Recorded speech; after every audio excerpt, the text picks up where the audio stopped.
கிறிஸ்துவுக்குள் பிரியமானவர்களே, நண்பர் சுவிசேஷ ஜெபக்குழுவின் சார்பாக இன்றைய ஆத்மமன்னா என்ற நிகழ்ச்சிக்கு உங்களை அன்புடன் வாழ்த்தி வரவேற்கிறேன். இன்னைக்கு நம்ம தியானிக்கும்படியா கொடுக்கப்பட்ட வசனம் என்ன அப்படின்னா, 1 கொரிந்தியரின் புஸ்தகம் 13ஆம் அதிகாரம் 4ஆம் வசனம்.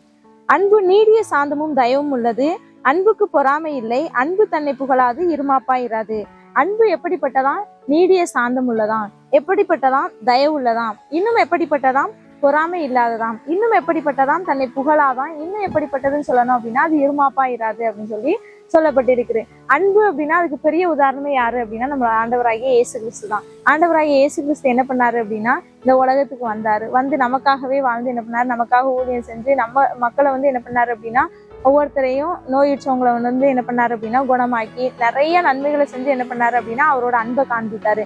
நெக்ஸ்ட் பாத்தீங்க அப்படின்னா, அவர் வந்து நம்முடைய பாவங்களுக்காக தான் என்ன பண்ணாரு அப்படின்னா, தன்னோட சொந்த ரத்தத்தை செஞ்சு என்ன பண்றாரு அப்படின்னா சிலுவையில வந்து அறையப்பட்டாரு. இதுக்கு எல்லாமே பெரிய எக்ஸாம்பிள் வந்து ஆண்டவராகிய இயேசு கிறிஸ்துவை தவிர உலகத்துல அன்பு அப்படின்னா எதுவுமே கிடையாது. இன்னும் சொல்ல போனோம் அப்படின்னா, உலகத்துல வந்து எல்லா மனிதர்களும் ஒவ்வொருத்தர்கிட்டையும் எதிர்பார்க்கறது என்ன அப்படின்னா அன்பு தான். அன்பு இல்லாதவன் தேவனை அறியான், தேவன் அன்பாகவே இருக்கிறார். இன்னைக்கு நாம பார்க்கிறோம், நாம யாரு அப்படின்னா ஆண்டவருடைய பிள்ளைங்க.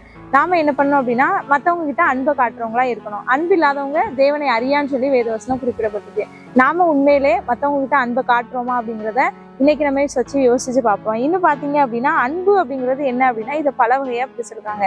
அதுல முதலாவதா என்ன சொல்றாங்க அப்படின்னா, அன்பு அப்படின்னா அது நீடிய சாந்தம் உள்ளதான். நீடிய சாந்தம் அப்படின்னா என்ன அப்படின்னா, ஒருத்தங்க கஷ்டப்படுத்திக்கிட்டு இருக்காங்க அப்படின்னா அந்த சூழ்நிலையில வந்து நீங்க அமைதியா இருக்கீங்க, அன்பாவே சரி இவங்க கிட்ட நம்ம பொறுமையா போவோம்னு சொல்லி பொறுமையா இருந்தீங்க, அது அப்படின்னா கூட அதுதான் என்ன அப்படின்னா ஒரு வகையான அன்புன்னு சொல்லியிருக்காங்க. நெக்ஸ்ட் பாத்தீங்க அப்படின்னா, அன்பு அப்படிங்கிறது என்னது? தயவு உள்ளது. தயவுன்னு சொல்லும்போது என்ன அப்படின்னா, ஒருத்தவங்க உங்க கண்ணு முன்னாடி என்ன பண்ணிருக்காங்க அப்படின்னா கஷ்டப்பட்டுக்கிட்டு இருக்காங்க. அப்ப நீங்க அவங்களுக்கு ஏதோ ஒரு விஷயத்த செய்றீங்க அப்படின்னா அது கூட என்னதான் அப்படின்னா தயவு பாராட்டுறீங்க அப்படிதானே? அதுவும் ஒரு வகையான அன்புன்னு சொல்றாங்க. நீங்க தயவு பாராட்டுறது கூட என்னதான் ஒரு வகையான அன்புன்னு சொல்றாங்க. அடுத்ததா பாத்தீங்க அப்படின்னா, அன்புக்கு வந்து பொறாமையே இல்லையா. இன்னைக்கு வந்து என் கூட படிச்ச ஒரு ஃப்ரெண்டு என்னை விட அதிகமான ஒரு பொசிஷனுக்கு போகும்போது நான் அவங்கள பார்த்து பொறாமப்பட்டேன் அப்படின்னா என்கிட்ட என்ன இல்லை, அன்பு இல்லை. நான் அவங்க வந்து நல்ல பொசிஷன்ல இருக்காங்கன்னு சொல்லி நான் அவங்கள பார்த்து சந்தோஷப்படுறேன் அப்படின்னா அது என்னது? அதுதான் ஒரு பெரிய அன்பு அப்படின்னு சொல்லியிருக்காங்க. அதான் அன்பு வந்து என்ன பண்ணாதான் பொறாமப்படாது. நம்ம கூட இருந்தவன் தானே இவன் ஏன் வயந்துட்டான்னு சொல்லி யாரும் என்ன பண்ணக்கூடாது அப்படின்னா சிந்திக்க கூடாது. ஏன் அப்படின்னா ஆண்டவருடைய பிள்ளைகளாகிய நாம எப்படி இருக்கணும் அப்படின்னா மற்றவங்க கிட்ட அன்பா இருக்கணும். அப்ப அன்பு எப்படிப்பட்டதான்? பொறாமை இல்லாதது அப்படின்னு சொல்லியிருக்காங்க. நெக்ஸ்ட் பாத்தீங்க அப்படின்னா, அன்பு வந்து தன்னை புகழாது அப்படின்னு சொல்லியிருக்காங்க.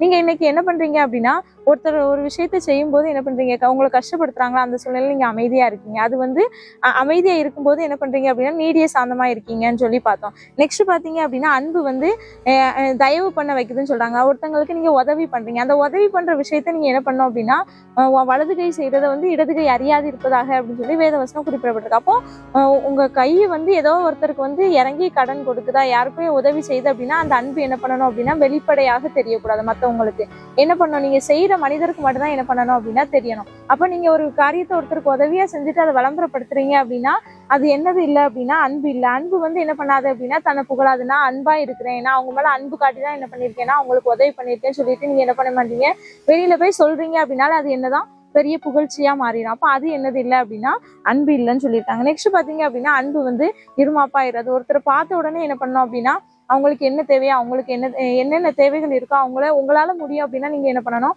அவங்களுக்கு ஹெல்ப் பண்ணணும். ஒருத்தர் உங்ககிட்ட வராங்களா அவங்கள வந்து அன்பா என்ன பண்ணுங்க அப்படின்னா உபசரிங்க. இப்படி நம்ம ஒவ்வொருத்தருக்கு மேலேயும் ஒருத்தர் வந்து என்ன பண்ணணும், அன்பா இருந்தோம் அப்படின்னா ஆண்டவருடைய பிரதானங்கள் எல்லாவற்றையும் என்ன பண்ணிக்கிட்டு இருக்கோம் அப்படின்னா நிறைவேற்றிக்கிட்டு இருக்கோம். ஆண்டவரை போல நாமளும் இந்த உலகத்துல அன்பு கூறுவோம், ஆண்டவர் பிள்ளைகளா வாழ்ந்து சந்தோஷமா இருக்கும். கர்த்தர் தாமே இந்த வார்த்தைகளை ஆசீர்வதிப்பாராக. ஆமென்.